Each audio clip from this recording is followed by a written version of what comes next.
Patient word तो I think मुझे personally बहुत हर्ट करता है। भाई तेरे अंदर इतनी हिम्मत हो सकती है, मेरे अंदर नहीं। I think society was the biggest challenge. मेरे पास कोई सपोर्ट खास था नहीं, टैलेंट था। The main issue was on implementation. Okay, इस कंडीशन में how do you manage your study? थोड़े challenges है but it's depend on us how we can handle this thing. I think injury से निकलना ही एक अपने आप में एक चैलेंज है। बहुत will not oh believe, my God, मतलब इतना तगड़ा उसको वो हो गया है। बिल्कुल बहुत ज्यादा ट्रॉमा है। मुझे अगर स्कूल में अगर एडमिशन चाहिए था तो मुझे एडमिशन इजीली नहीं मिली। मेरे को ऐसा लगता है जो ये हमारी पॉलिसीज बनी हुई है ना, जब तक इनकी मॉनिटरिंग में पर्सन विद डिसेबिलिटीज नहीं होंगे तब तक आई थिंक कुछ होने वाला नहीं। एज सच मैं कुछ कहूँ कि गवर्नमेंट ने बहुत हेल्प करी, कुछ आई एम सॉरी कुछ ऐसा फेस करना। और मेरी सबसे रिक्वेस्ट है कि अगर किसी से थोड़ा भी बनता है ना, आई थिंक सबको हेल्प करनी चाहिए लोगों की। Alright, hi Hi, how are you? I am good, how are you? I'm also good. Okay, so let me introduce myself. My name is Pulkesh Sharma. I'm a full-time content creator and co-founder of Disabled. So please introduce yourself. I'm Jalaj Nagar. I'm from Delhi, and I'm the research scholar at University of Delhi. So I did my master's in social work, and I recently co-founded People in Purpose Foundation. So basically हम यहाँ पे जो conversation कर रहे हैं, हमारा जो मकसद है यहाँ पे लोगों को अवेयर कराना, उनको नॉलेज देना, एज वेल एज हमारी जो भी कॉन्वर्सेशन होगी उससे जो भी निकलेगा, जो भी एक रिजल्ट निकलेगा, चाहे जो भी उनको कुछ वैल्यूबल लगेगा, वो उन तक ये चीज़ पहुँचे। Thank you so much for having me here. तो जस्ट मैंने अभी नोटिस किया, आपने मुझे बताया था अभी पीछे कि आप एक एनजीओ भी चला रहे हैं साथ में। जी बिल्कुल, अभी मैंने रिसेंटली वो हमने स्टार्ट करा है with my co-founder. She is my classmate, Lipika Khatana. So we both started this. So basically we works in the disability sector. Okay. So I got spinal cord injury in road accident in 2014. Okay. When that time I was in class 10th. So while going park in the morning, एकदम scooty से मेरा hit हुआ. Then I was hospitalized for few months. After that I was on ventilator as well. तो उसके बाद that बीच में मेरी studies भी चली, जो भी था. देन मैंने गैप सोचा सोसाइटी में that people don't know what is spinal cord injury, because during my master I realize people, बच्चों को पता ही नहीं था हाँ कि मेरे को इंजरी हुई है, that they thought that it's from the birth. अच्छा, हाँ, एक्वायर्ड नहीं है, मतलब उनको बाय बर्थ ही है. सो उनको तो ये लगता था, and they don't know how we handle these things and complications क्या क्या होते हैं. That's why I started this organization. So basically work for spinal cord injury and awareness and road safety awareness and disability inclusion. Okay. That's it. तो मतलब यार अब main मुद्दा आता है एक्सेसिबिलिटी का. जी. How do you manage, like तुमने मुझे बताया था कि तुम्हारा एक एपिसोड हुआ है ट्रेन में. अरे रिसेंटली अभी. अच्छा, कितने दिन पहले? Around 10 days back. कहाँ जा रहे थे? I was going Mumbai to meet my sister. और तुम कैसे जा रहे थे? By train. और ट्रेन में से कैसे तुम आ गए ऊपर? मतलब वो इतना लंबा है यार, बताओ तो सही क्या था? So वो पूरा एपिसोड प्रिपेयर करने के लिए मुझे, मतलब अपने आप को रेडी करने के लिए, I took around 1 month. Okay. हाँ कि how I will travel. तो एक दिन पापा स्टेशन गए एंड टिकट ले आए. देन मैं गया, अब तो जाना पड़ेगा, टिकट आ चुकी है, तो पैसे भी बर्बाद नहीं करने पाओगे. तो देन वी डिसाइड चलते हैं. हाँ तो ठीक है, हमारी जो ट्रेन थी वो सेकंड प्लेटफॉर्म पे थी, तो उसको हमको क्रॉस करके फुट ओवर ब्रिज के थ्रू दूसरी तरफ जाना था. सो मैंने पूछा किसी आरपीएफ से that I have to go that side, तो दे टोल्ड मी आपको लिफ्ट से उधर जाना पड़ेगा, देन उधर से लिफ्ट से उतरना पड़ेगा. Okay. And only 10 minutes for left to board that train. भाई साहब. हाँ.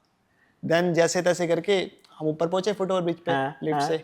देन लिफ्ट सेकंड हम नीचे उतर रहे हैं, देन माय मदर बटन दबा रही है बार बार कि लिफ्ट चल जा चल जा चल जा. अच्छा. लिफ्ट नहीं चली.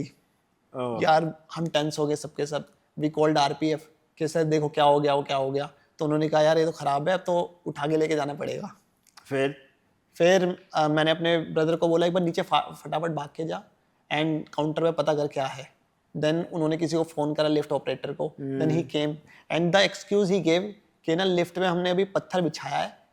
It's the exact word he told us कि हमने अभी पत्थर बिछाया and we working on it, इसलिए हमने इसको बंद करा हुआ था. तो भैया दूसरी तरफ की भी बंद करनी चाहिए थी या एक नोटिस डालना चाहिए था? अरे बिल्कुल, उन्होंने ऐसा कुछ नहीं करा. Then I called 139 as well, railway helpline, उनका उनकी तरफ से भी कोई सोल्यूशन नहीं मिला। देन जैसे तैसे करके लिफ्ट चालू हुई, then we went to the train. वो जो 10 मिनट का जो गैप था, मतलब नीचे से ऊपर जाना, फिर ऊपर से नीचे आना, बिल्कुल। प्लस फिर ट्रेन भी पकड़नी है, बिल्कुल। वो कैसे किया? अंदर घुसना वो कैसे किया? देन चलो हम नीचे पहुंच गए स्टेशन पे, ट्रेन तक। देन आई थॉट यार अब तो रैम्प खुलने वाला है, ट्रेन में घुसूंगा अंदर। वो तो जो अटेंडेंट थे हमारे इसके ट्रेन के, तो उनसे मैंने पूछा कि भैया वो खोल दीजिए, तो उन्होंने कहा भैया इसमें तो वो है नहीं ramp.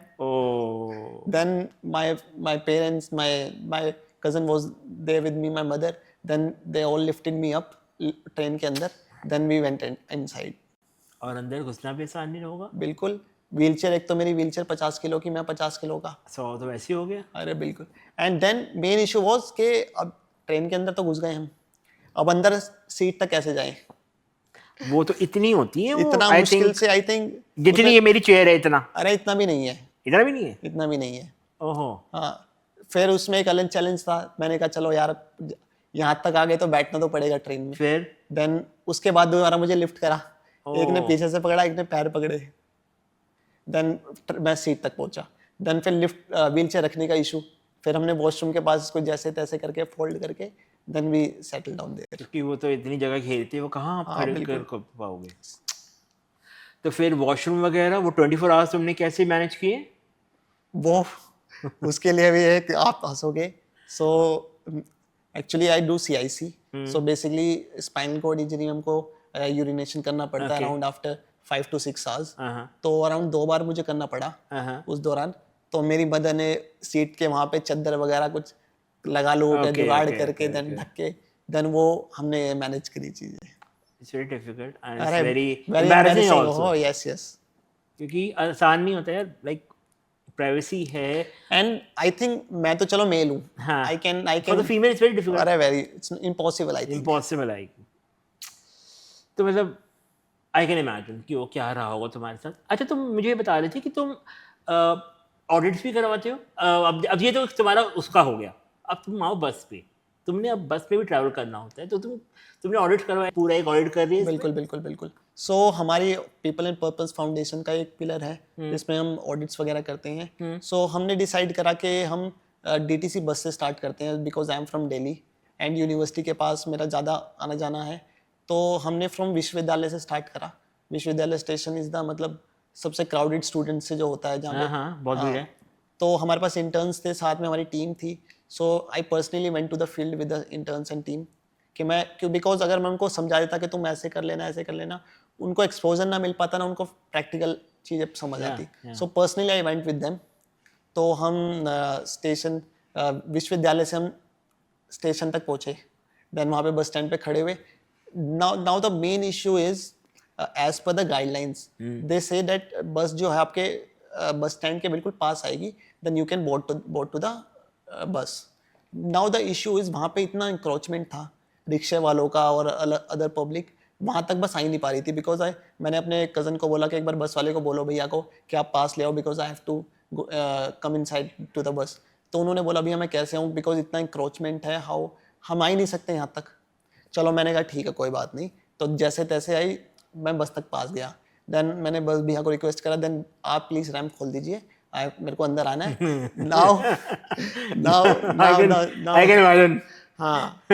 Now the main film start. So उन्होंने बटन दबाया अंदर से रैम्प का, वो रैम्प आधा खुला, वो अटक गया बीच में। हाँ, एंड पीछे इतना लंबा जाम लग गया, लोन होन बजा रहे हैं कि बस आगे ले ले आगे ले ले। फिर उन्होंने जैसे तैसे करके वो रैम्प खुल गया। नाउ इट्स ऑल मतलब पूरा सेंसर सिस्टम है, वो अंदर से ही बटन दबता है, वो लिफ्ट का एंड ऑल। तो मैं जैसे तैसे अंदर चला गया। देन उन्होंने पता नहीं, आई थिंक वो 6 साल बाद 1 साल बाद खोला था या 6 महीने बाद खोला था, या तो खोला ही नहीं, या खोला ही नहीं है, मतलब पहली बार खोला जी। धूल होगी ना उसपे। अरे डेफिनेटली धूल ही धूल। देन उसमें इतना सेंसर था, वो बस ही खराब हो गई। तो मैं अपने फ्रेंड से कह रहा, अपनी टीम से कि यार हमें सब गालियां दे रहे होंगे यार, तुम्हारी वजह से बस और खराब होगी पूरे रास्ते में। नहीं, ये तुम्हारा अधिकार है। नहीं मतलब यार, मतलब joking we were just kidding. बस अधिकार है यार ये बस लेना, वो बात अलग, हम लेते नहीं है बट जी बिल्कुल। नहीं, दैट्स वाई तो हम फील्ड पे गए थे कि एक बार हम पर्सनली जाके देखो तो सही, अपने रिकमेंडेशंस गवर्नमेंट को तक भेजे तो सही, हाँ एडवोकेसी हाँ अपनी बहुत करे तो सही। ज़रूरत है, क्योंकि हर कोई कार अफोर्ड नहीं कर सकता, हर कोई Yes, yes, driver yes. Afford नहीं कर सकता कि मैं कहीं जाना है तो मैं कार अपनी लेके जाऊँ। नहीं नहीं है यार, हमारे पास नहीं होता पैसा, हम अफोर्ड नहीं कर सकते, क्योंकि इंडिया में बहुत सारे डिसेबल्ड लोग ऐसे भी हैं जिनके पास नहीं है ये सारी सुविधाएं, अपने घर में इतना पैसा नहीं होता अपनी बीमारियों पे खर्च करें जो उनके क्वायर्ड डिसेबिलिटी पे है, या अपनी पढ़ाई पे करें, वो कहाँ करेंगे। आई थिंक मुझे इसमें एक चीज लगती है हाँ कि ना पॉलिसीज में कमी नहीं है, according to my experience and जितना मैंने एक्सपीरियंस करा है, the main issue was on implementation. Okay implementation अगर सही से हो, दैट जिसमें हम डे टू डे मतलब रेगुलर ऑडिट्स होते रहें, या उनके सर्वेज होते रहें, या गवर्नमेंट भी अपने आप खुद ऑडिट्स कराए, या किसी थर्ड पार्टी ऑर्गेनाइजेशन से कराए, जैसे हम इस पे काम कर रहे हैं। सो हमने डिसाइड करा अपनी फाउंडेशन के through that we will cover all the bus stands of Delhi. Okay so recently we did around 50 bus stands okay and we have made reports. तो हमारा भी टारगेट है in starting that we will complete 100 bus stands, then we will write to the government that these are our recommendations and you have to work on this। ठीक है। सो अब ये होगी तुम्हारी बाहर की दुनिया, अब आते हैं तुम्हारे पर। तो लाइक तुम इस कंडीशन में how do you manage your studies, कैसे लिखते कैसे हो, क्या वो स्ट्रगल्स क्या है? इफ आई से स्टार्टिंग में आई डोंट नो एनीथिंग। जब मेरी इंजरी हुई थी किसी को भी नहीं पता होता, आई थिंक ना मेरी फैमिली को पता था, ना मेरे कुछ साल तो ऐसे निकल गए, मतलब मैं फ़ोन भी, कोई आता था तो फ़ोन कान के लगा देता था कि अगर किसी का फ़ोन आ रहा है तो। धीरे धीरे मुझे चीज़ें पता चली। Now if I talk about myself current में, so I am using voice access app, it's in Android phones, and Apple में ये वॉइस कंट्रोल के नाम से है। So we can do everything with our voice control, and you can check that I have this electronic wheelchair as well. I use it with my joystick, and पूरा मैं अभी इसी से ट्रैवल वगैरह कर रहा हूँ सब कुछ। Oh okay. तो फिर अब जैसे तुम्हें एग्जाम लिखने होते हैं तो कैसे करते हो फिर?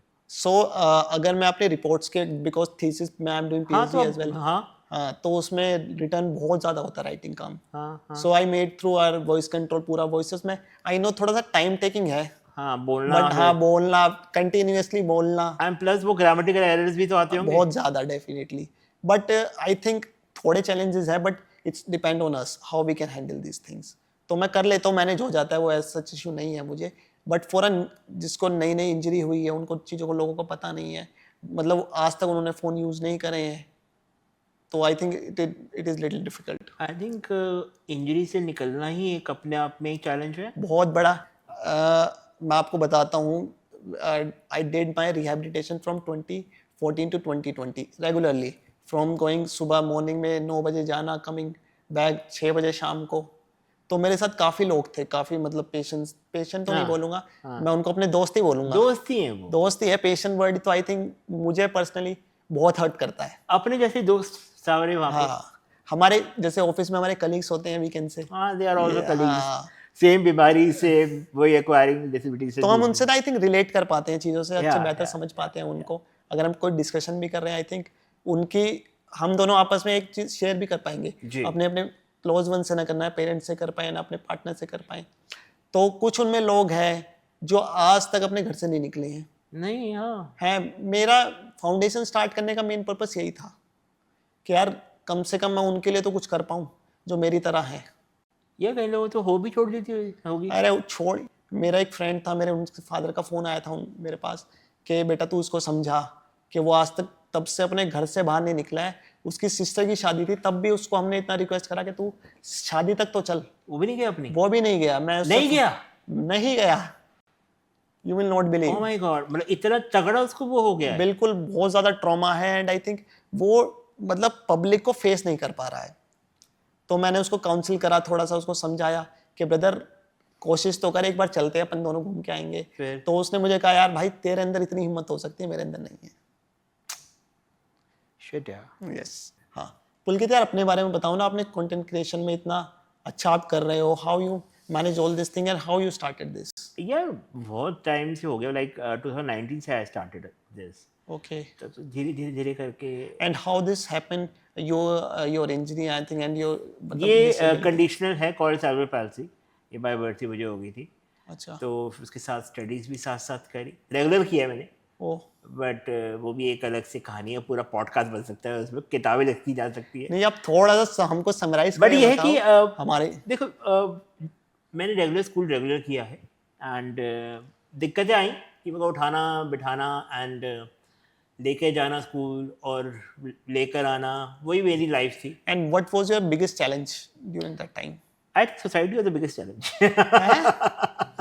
Society was the biggest challenge. Rather than family, अगर कहूँ तो family कोई family was the biggest support. Society was the biggest challenge. क्योंकि मुझे उनके साथ दो चार होना पड़ता था, क्योंकि उनको समझाना पड़ता था कि मेरे साथ क्या प्रॉब्लम है। मतलब फॉर एग्जांपल मुझे अगर स्कूल भी अगर एडमिशन चाहिए था तो मुझे एडमिशन इजीली नहीं मिली। And do you have friends? Yeah, I had school friend, but I think अब वो इतने बिजी हो चुके हैं कि अब उनके पास मिलने टाइम नहीं है। Contact है?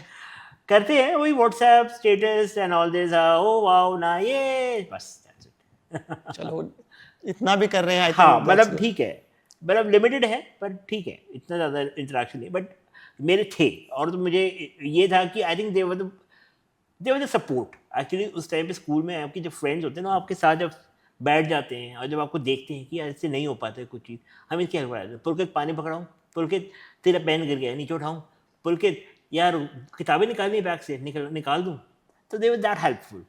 तो मुझे उसमें प्रॉब्लम नहीं है। हाँ मुझे सोसाइटी की तरह प्रॉब्लम नहीं थी, मेरे को स्कूल में एडमिशन नहीं मिला। So मतलब उन्होंने डिनाई कर दिया था। हाँ शुरू में तो हर किसी ने डिनाई किया था कि हम आपके बच्चे की केयर नहीं कर पाएंगे, हमारे बस की नहीं है इसकी, या फिर नीचे क्लास नहीं दे पाएंगे, ऊपर करवा लो सेकंड थर्ड फ्लोर पे। तो मुझे एक बात बताओ, जैसे आप तो काफ़ी इंजरी पुरानी है, मतलब आपकी कंडीशन पुरानी है, इंजरी तो नहीं बोलूँगा मैं, तो इसमें गवर्नमेंट का कितना मतलब रोल होता है? इसमें गवर्नमेंट अपना क्या इनिशिएटिव ले सकती है इस चीज़ में? यार गवर्नमेंट फ्रैंकली स्पीकिंग गवर्नमेंट सिर्फ आपको इतना ही देती है कि आपको थोड़ा बहुत ये 75% आपकी डिसेबिलिटी है तो ठीक है, आप इसको ऐसे अपनी सर्टिफिकेट ले लो और वो दिखा लो, जहाँ पे हो सकता है वहाँ करा लो। बट अदरवाइज एज सच मैं कुछ कहूँ कि गवर्नमेंट ने बहुत हेल्प करी, कुछ आई एम सॉरी कुछ ऐसा हेल्प नहीं। बट आई थिंक गवर्नमेंट की जो पॉलिसीज़ हैं, जैसे हमने पहले बात करी, मेन इशू इज़ इम्प्लीमेंटेशन। और जब मैंने स्कूल मैं तुम्हें बताऊं कि जब मेरा स्कूल का टाइम था तब तो ऐसा कुछ था नहीं। ये तो अब जाके लॉ बने ना कि अब आप किसी बच्चे को आप मना नहीं कर सकते डिसेबल्ड बच्चों को एडमिशन देने के लिए अपने स्कूल में। तब तो हर कोई मना कर रहा था, तब तो लॉ भी नहीं था मेरे टाइम पे तो। ये दिक्कतें थी। अच्छा अब ये बात, अब हाँ मैं वो थोड़ा सा कंप्लीट कर देता हूँ अपनी कंटेंट क्रिएटिंग जर्नी भी। तो यार धीरे धीरे करके मैंने कंटेंट स्टार्ट करा, फिर अपने धीरे धीरे करके घर से ही स्टार्ट किया, बिकॉज मेरे पास कोई सपोर्ट खास था नहीं। टैलेंट था, मैंने वो दिखाया, धीरे धीरे करके घर पे ही वीडियोस बनाता गया। एडिटिंग आती थी क्योंकि मैंने एनिमेशन कर रखी थी, तो मुझे चीज़ें पता थी कि कैसे करना है। तो वहीं से घर से धीरे धीरे धीरे करके अपनी जर्नी वहाँ पे पूरी घर से ही स्टार्ट करी। That's great. एंड मुझे ऐसा लगा कि इसमें मुझे किसी चीज़ के ऊपर डिपेंडेंट नहीं रहना, ये मेरा अपना काम है, ये मुझे खुद करना और मुझे खुद शोकेस करना है। डाउनफॉल आए, ऊपर भी गया नीचे भी आया, तो यार that's the life, how you do. Yes yes, it's part of life. It's part of life. अच्छा मुझे ये बताओ यार, तुमने अभी जिक्र करा कि फ्रेंड्स एंड फैमिली का जिक्र करा, छूटे फ्रेंड्स छूटे, फैमिली मेंबर का सपोर्ट रहा? अरे उनके बिना तो आई थिंक मैं यहाँ बैठा हूँ, उनके बिना तो कुछ भी पॉसिबल नहीं था। और रिलेटिव्स का कैसा रहा? रिलेटिव्स भी सबका अच्छा था, मैं ऐसा उनके बारे में नहीं कहूँगा कि हमेशा सबने सपोर्ट करा है मुझे हमेशा। बट जो फ्रेंड्स थे कुछ पहले जिनके साथ मैं था, इंजरी भी हुई थी, वो उनसे मेरा कॉन्टैक्ट सच नहीं है, या उन्होंने अलग हो गए वो, या मेरे अंदर कमी थी, I don't know about that. तो यार जैसे हमारे साथ क्या होता है कि हम लोगों को बुलाया जाता है शादियों में, जैसे तुमने फ्रेंड की बात करी, कहीं शादियों में बुलाया जाता है, प्लस कहीं ऐसी जगहों पे बुलाया जाता है जहाँ पे एक्सेसिबिलिटी का बिल्कुल जीरो होता है। फॉर एग्जांपल वो अपने घर ही बुलाते हैं, किसी का घर 3rd फ्लोर पे है, किसी का 5th फ्लोर पे है, 4th फ्लोर पे है, कईयों की लिफ्ट नहीं है।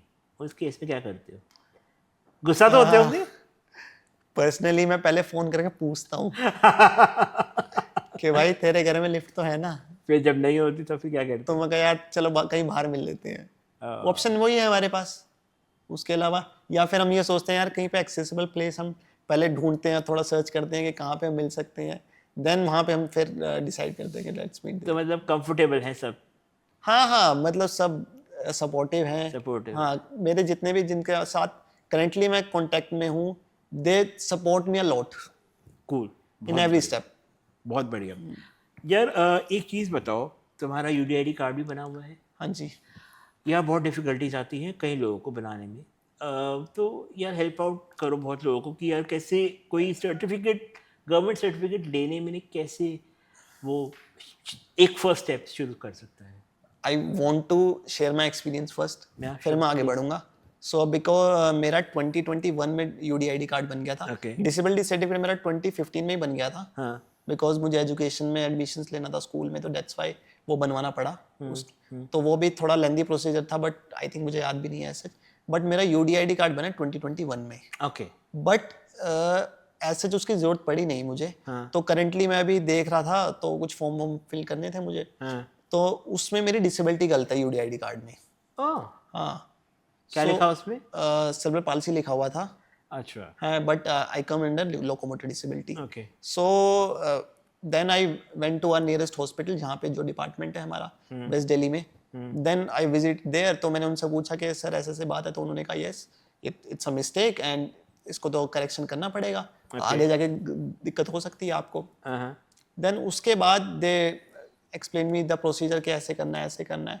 You have to firstly surrender this UDID card, then you have to reapply for it, and it's a online procedure, ठीक है। Then I went to my house, मैंने अप्लाई करा फटाफट, पहले सरेंडर करा, सरेंडर से फिर वो 2 दिन में जाके, मतलब 2-3 दिन बाद वो हुआ, क्या वो अप्रूव हुआ। Then फिर I reapplied for a new, okay. then I have to submit all the documents physically over there. But मुझे अभी तक वो समझ नहीं आया what's the need of online then. अच्छा। ऑनलाइन का मतलब क्या है फिर, अगर तुमको फिजिकली चाहिए तो? ओके, ये चेंज है। पता नहीं। देन फिर फिजिकली मैं दे के आया, देन वो इट टुक अराउंड 15 डेज, फिर अब वो मेरा बन के आया है। बट मुझे चीज़ें समझ नहीं आती कि पहले उनको ऑनलाइन चाहिए, देन वो we have to submit the physical forms as well. वो मुझे एंड ये everything, if I talk about मेरा OBC, I come under OBC category, non creamy layer. Okay. So मुझे वो भी बनवाना, तो उसका भी सेम यही इशू है। पहले हमको ऑनलाइन अप्लाई करना पड़ेगा, देन हमको जाके वेरिफिकेशन करानी पड़ेगी उसकी। ये थोड़ा अजीब सा प्रोसेस है। आई डोंट नो, बहुत अजीब सा लगा सुन के मुझको। मतलब पहले आप ऑनलाइन भी करो, फिर आप जाओ भी, तो फिर ऑनलाइन का क्या फ़ायदा हुआ जब जाना ही है तो? बिल्कुल। ये अजीब लगा। खैर हम क्या कर सकते हैं, हम क्वेश्चन नहीं कर सकते, but it's up to them. थोड़ा इजी करना चाहिए इसका। डेफिनेटली गवर्नमेंट का जब तक इसमें अच्छा इनिशिएटिव नहीं, ग्राउंड, मेरे को ऐसा लगता है जो ये हमारी पॉलिसीज बनी हुई है ना, जब तक इनकी मॉनिटरिंग में पर्सन विद डिसेबिलिटीज नहीं होंगे, तब तक आई थिंक कुछ होने वाला नहीं है। जैसे मैंने ऑडिट की बात करी, तब तक टीम के अंदर जो ये पॉलिसीज बना रही हैं या ऑडिट करेंगी, जिसमें हमारे जैसे लोग जो व्हील चेयर यूज करते हैं, ऑफकोर्स वीआई है, जब तक वो इन्वॉल्व नहीं होंगे ना, आई थिंक सब कुछ वेस्ट है। Because we understand better than anybody, क्योंकि हम उस चीज़ों से जो गुजर रहे हैं और डे टू डे लाइफ में एक्सपीरियंस भी कर रहे हैं। सो तुमने 1 साल जॉब भी करी है? हाँ जी।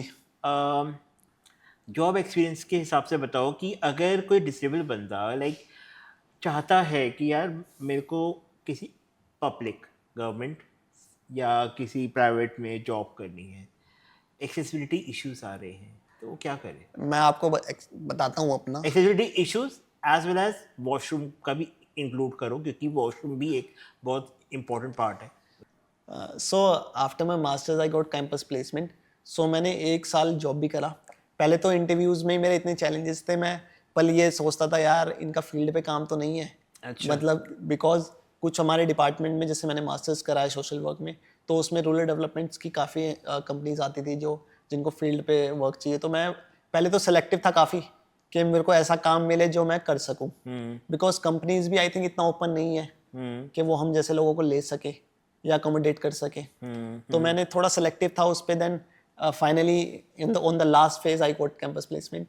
देन 1 साल मैंने जॉब करा, and during that time I also got government job as well. Okay. हाँ, देन मैंने वो गवर्नमेंट जॉब भी मेरे निकल गया था। देन मैंने ज्वाइन भी करा, ठीक है। देन मुझे मेरे घर के पास ऑफिस मिल गया, ठीक है, बहुत अच्छा रहा। उनसे रिक्वेस्ट करा मैंने कि सर घर के नियरेस्ट ऑफिस दे दीजिए। देन मैं ऑफिस गया, पहले दिन मैंने देखा वहाँ पे 2 स्टेयर्स है इतनी बड़ी बड़ी, ठीक है। अब मैं इसके अंदर कैसे जाऊँ?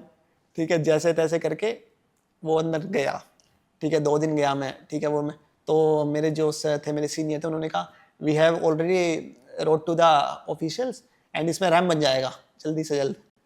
तो वो ज्यादा बड़ा तो नहीं था? नहीं, मतलब 2 सीढ़ी थी, वो मैनेज हो जाता था। Okay. ठीक है, मतलब मैनेज तो क्या, बट इन द एंड तो होना ही चाहिए। मैनेज करना तो हमारी कमी है, हम कर लेते हैं मैनेज, इंडिया में तो आपको पता ही है। हम चुपचाप झेल लेते हैं, वी डोंट, बिकॉज फिर था 2 महीने में गया भी वहाँ पे जॉब भी, तो फिर उसके बाद मैंने छुट्टी ले ली बिकॉज मेरे को पीएचडी भी करनी थी। मैंने पीएचडी में भी एडमिशन हो गया उस दौरान।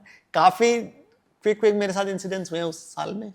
पीएचडी भी हो गया था, गवर्नमेंट जॉब भी हो गई थी, प्लेसमेंट भी हो गया था, एक साथ 3 चीज़ें आ गई थी, but in the end I choose PhD. Then I resign from everywhere.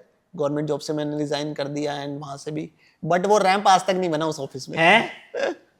हाँ, ठीक है, जब मैंने रिजाइन उनको दिया भी है ना, तब भी मैं उनसे पूछ रहा था, ताना मारा था कि सर ये तो ना हुआ। सर नहीं, वो कहते थे जेई को मैंने लिखा हुआ है। कितने सालों से? जेई को मैंने लिखा हुआ है, अभी बन जाएगा कुछ दिन में। बट मैंने वहाँ पे 4 महीने जॉब करा, then finally when I resign ना, फिर तब भी वो रैंप अभी तक आई थिंक अब भी नहीं बना होगा, मुझे ऐसा लगता है। तो जाके एक बार दोबारा देख के आना कि सर अब तो मैंने एनजीओ अपनी रन कर ली है, तो I think I start from here only, सबसे पहला। बिल्कुल। हाँ, वही ना, मैं बहुत ज़्यादा कमी है चीज़ों में। तो वही, मतलब बहुत सारे ऐसे डिसेबल्ड है। मैं तुम्हें एक चीज़ बताता हूँ। जापान में मैंने किसी की रील देखी थी, मैं और किसी कंट्री के बारे में बात नहीं करता, मैं जापान की से बात करता हूँ, क्योंकि because I really want to visit that country just because of the accessibility level only.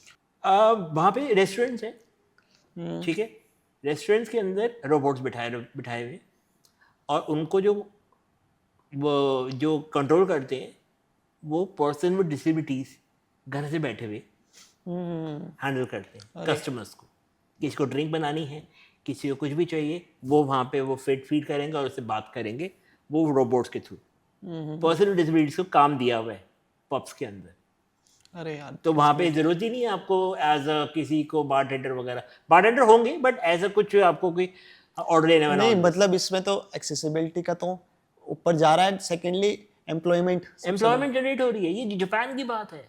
I was so shocked कि वहाँ पे इस तरह की भी फैसिलिटीज़ हैं। तो ये एक चेंज है, मतलब they are in 2050s and we are still in 2026 level है। और वहाँ पे एक्सेसिबिलिटी लेवल तो इतना तगड़ा है कि मैं आपको वीडियोस भेजूंगा, वो बहुत सही है। मतलब आपको 2 मिनट लगेंगे कि यार मेरे को इसका सोल्यूशन चाहिए, वो आपको वहीं पे खड़े खड़े उसका सोल्यूशन लेके आएंगे। आपको रैंप, आपको यहाँ पे एलिवेटर चढ़ते हैं, एक्सीलेटर चढ़ते हैं, हम नहीं चढ़ सकते, वहाँ पे उन लोगों के पास एक्सीलेटर का भी चढ़ने का है। वो एक प्रॉपर से एक जिसमें व्हीलचेयर स्टील का एक वो आता है, रैंप सब बना होता है, वो उसको वहाँ पे लगाया होता है उन्होंने, उसको नीचे करते हैं, व्हीलचेयर चढ़ जाती है और वो ऊपर लेके जाता है। उनके पास सब सोल्यूशन है।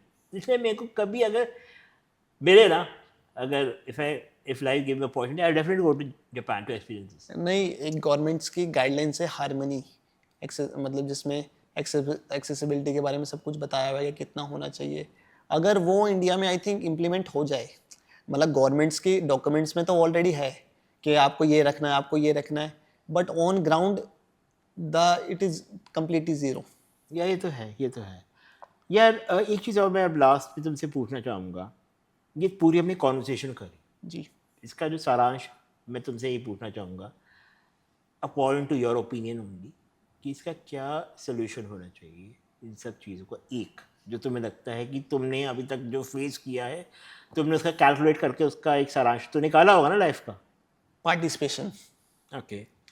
जब तक पर्सन विद डिसेबिलिटीज गवर्नमेंट में या फिर पार्लियामेंट में जब तक हमारा रिप्रेजेंटेशन नहीं होगा, तब तक आई थिंक बहुत चीज़ें मुश्किल है। एडवोकेट तो बहुत है, बीच एडवोकेट तो बहुत सारे भरे हुए, बट उनको रिकग्नाइज कौन कर रहा है? नहीं है। राज्यसभा में कितने हैं, अपने उसमें लोकसभा में कितने हैं? Very good point. कोई रिप्रेजेंटेशन है ही नहीं। सोशल मीडिया पे बहुत सारे, बस। तो आई थिंक जब तक रिप्रेजेंटेशन नहीं मिलेगा, हमारे नेता कितने हैं, हाँ, हमारे पॉलिटिशियंस कितने हैं, ये भी है, डिसेबिलिटी नहीं है, मतलब बहुत कम है। मैंने नाम भी नहीं सुने जो। आई थिंक कोई इनको रिकग्नाइज करता है? आई डोंट थिंक सो, मैंने नहीं देखे। बट हाँ, उनका एक आर्टिकल देखा था जिसमें टॉप 5 और टॉप 10 ऐसे डिसेबल्ड हैं जो काम कर रहे हैं, but I never heard about so उसका उसका क्या हुआ, उसको कुछ उससे क्या हो रहा है? बस वही मैंने देखा, उतना तक ही। लिमिटेड लोगों तक वो एक्सेस कर पा रहे हैं चीज़ों को? No, I don't think so. कोई यहाँ पे उन्होंने कभी किसी मीडिया चैनल ने उनको कवर किया हो कि ये बंदा है। I think according to the मतलब पॉपुलेशन जैसा कहा जाता है, इसका अभी तक कोई वो नहीं है, 10% जो हमारे पॉपुलेशन है वो डिसेबिलिटी में आ रहा है। ओके। सो आई थिंक इतना बड़ा पोर्शन होना एक पॉपुलेशन का, तो उनके लिए तो कुछ होना चाहिए ना। हाँ, क्यों नहीं, मुझे लगता है। एंड ये भी सोचो कि आई डोंट थिंक सो कि बहुत लोग इस पे अवेयर भी हैं, अवेयरनेस भी नहीं है यहाँ पे मैंने तो। अभी मैं रिसेंटली आपको एक शेयर करता हूँ इंसिडेंट। सो अभी one boy contacted me on Instagram. Okay. So I posted that railway reel, ठीक है, तो उसने कहीं से देखा, देन ही कॉल्ड मी कि ऐसे ऐसे है, इंस्टाग्राम से टेक्स्ट करके। देन उसको बेड सोर हुआ था कुछ साल पहले। ओके। देन मतलब ही इज़ फ्रॉम बिहार, थोड़ा फाइनेंशियल इश्यूज है, एंड हम तो लोग चीज़ को एक्सेस कर पा रहे हैं, बट देन मैनी पीपल्स जिनके पास अभी तक एक कुशन तक नहीं है व्हीलचेयर का, जो सही से अपना हेल्थ का थोड़ा सा वो कर सके। देन उसको इतने बड़े बड़े बेड सोर्स हो रखे हैं, एंड उसने ऑपरेशन कराया। नाउ वो सही कैसे होगा? प्रिकॉशंस लेने से। जब तक उसके पास कुशंस नहीं होगा या फिर आपका एयर मैट्रेस नहीं होगा, आई थिंक वो तो दोबारा हो जाएगा। हाँ? एंड वो दोबारा स्टार्ट हो भी गया है। ओके। सो मैंने कैसे ना कैसे करके विद माई एक्सपेंसेस ऑर्गेनाइजेशन से थोड़ा बहुत कर आके जो भी है, बट मैंने अभी इसको एक कुशन एंड एक एयर मैट्रेस मैंने उसको भेजा है बिहार। सो होपफुली उसका थोड़ा सही हो जाए, हेल्प हो जाए, मेरा यही है। और मेरी सबसे रिक्वेस्ट है कि अगर किसी से थोड़ा भी बनता है ना, आई थिंक सबको हेल्प करनी चाहिए, लोगों की जो नीडी है एटलीस्ट। चलो Jalaj, thank you thank you so much for the conversation, बहुत मज़ा आया। It's pleasure. आज मेरा ये एपिसोड सफल रहा क्योंकि बहुत लोगों को बहुत सारे क्वेश्चंस के आंसर मिले होंगे। Thank you so much for coming and giving your time. Thank you so much.